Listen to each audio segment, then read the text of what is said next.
Cet endroit est certainement l'abri le plus sûr au monde. Il peut facilement résister à une douzaine de typhons. Il a été formé naturellement à partir d'un rocher de 10 000 tonnes. À l'intérieur, il n'est pas seulement sûr et hermétique. Il dispose de toutes les commodités dont vous avez besoin. Lorsqu'il fait moins 20 degrés Celsius et qu'il y a un blizzard, dormir à l'intérieur est très sûr et chaud. Cette fois-ci, les hommes sont repartis dans la nature pour construire une nouvelle et meilleure maison. Peu après, il marcha le long de la plage de Galets. Un rocher est apparu devant lui. Il y avait un trou dans le rocher. Quand on y entre, on voit que l'intérieur est très grand et il est entouré de rochers. C'est très sûr. L'intérieur est plein de pierres. Vous n'avez même pas besoin de ramasser les matériaux. Mike a emporté les pierres à l'extérieur pour construire le seuil avec de la terre. Puis il a mis le reste des pierres dans les coins. Et petit à petit, il construit une cheminée. À cause de la différence de température entre le jour et la nuit, il est donc important de se réchauffer.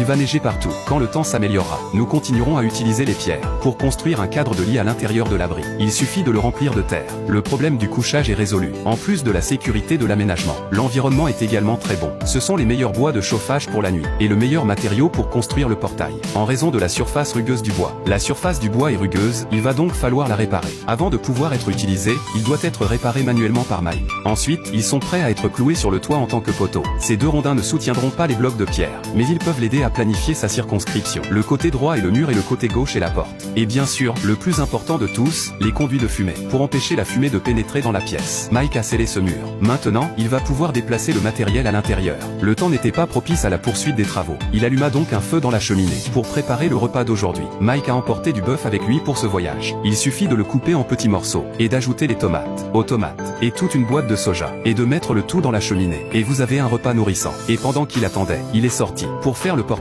Mike a commencé par fabriquer un cadre de porte avec des bâtons. Puis il l'a mis en place et a comparé la taille. Puis il s'est assuré que tout allait bien. Ensuite, il a rempli le centre avec des bâtons. Puis il l'a attaché avec une corde. Puis il a terminé la porte. Ensuite, il a trouvé de l'herbe morte. Il l'a fourrée dans les fissures du mur. C'est très bien.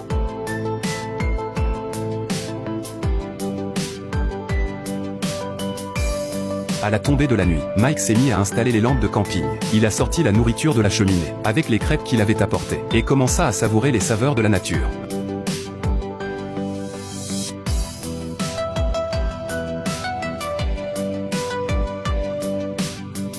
Avant de nous coucher, nous devons faire la même chose. Nous allons jeter un coup d'œil dans le périmètre, pour s'assurer qu'il est en sécurité. Ce soir, il peut dormir dans l'abri avec le bruit de la neige et du vent à l'extérieur.